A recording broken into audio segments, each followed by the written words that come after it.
नमस्कारम। अब हम पढ़ते हैं activity 5.7 10th class chemistry chapter periodic classification of elements. Atomic radii of the elements of the second period are given below. कि यहाँ पर सेकंड पीरियड के कुछ एलिमेंट्स दिए हुए हैं और उनका एटॉमिक रेडियस दिया हुआ है। ठीक है, जैसे बोरोन और इनका एटॉमिक रेडियस देखो पीएम में दिया हुआ है। पीएम का मतलब है पिकोमीटर। पिकोमीटर क्या है? ये लेंथ मापने की यूनिट होती है, बड़ी छोटी यूनिट है। ठीक है, कितनी छोटी यूनिट है? जो एक पिकोमीटर होता है, एक picometre is equal to 10⁻⁻12 metre, यानी बड़ा छोटे सा है। हम इसको नेकेड आई से नहीं देख सकते, बड़ी छोटी छोटी लेंथ इसमें मापी जाती है। तो देखिए, बोरॉन का एटॉमिक रेडियस दिया हुआ है 88, बेरिलियम का 111 पिकोमीटर, ऑक्सीजन का 66 पिकोमीटर, नाइट्रोजन का 74 पिकोमीटर, लिथियम का 152 पिकोमीटर, कार्बन का 77 picometre. Arrange them in decreasing order of their atomic radii. कि आप इन सभी एलिमेंट्स को इनके एटॉमिक रेडियस के डिक्रीजिंग ऑर्डर में यानी घटते क्रम में अरेंज कीजिए। ये देखिए, मैंने इन सभी एलिमेंट्स को इनके एटॉमिक रेडियस के डिक्रीजिंग ऑर्डर में अरेंज कर दिया है। जो लिथियम है उसका साइज सबसे बड़ा है इनमें 152 पिकोमीटर, और उसके बाद सबसे छोटा साइज है वो ऑक्सीजन के एलिमेंट के एटम्स का है जो है 66 पिकोमीटर।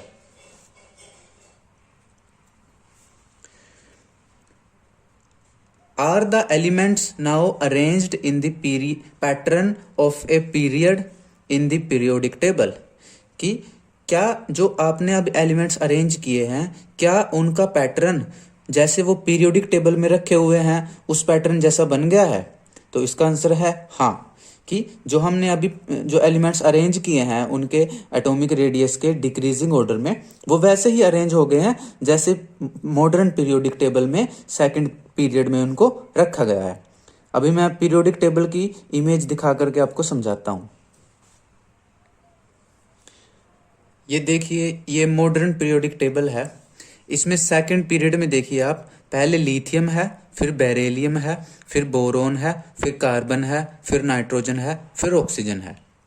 ये बिल्कुल वैसे ही है जैसे हमने एलिमेंट्स को अरेंज किया है। ये देखिए, हमने क्या किया था, उनको उनके साइज के डिक्रीजिंग ऑर्डर में लिखा था। तो देखो, पहले लिथियम ही है, फिर बेरिलियम, फिर बोरोन, फिर कार्बन, नाइट्रोजन, ऑक्सीजन। बिल्कुल वही पैटर्न है जो पीरियोडिक टेबल में लिखा हुआ है। ठीक है। Which elements have the largest and the smallest atoms?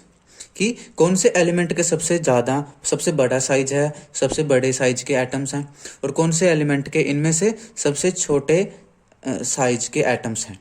तो इनमें देखिए, जो लिथियम है उसमें का साइज सबसे बड़ा है उसके एटम का, और जो ऑक्सीजन है उसके एटम का साइज सबसे छोटा है।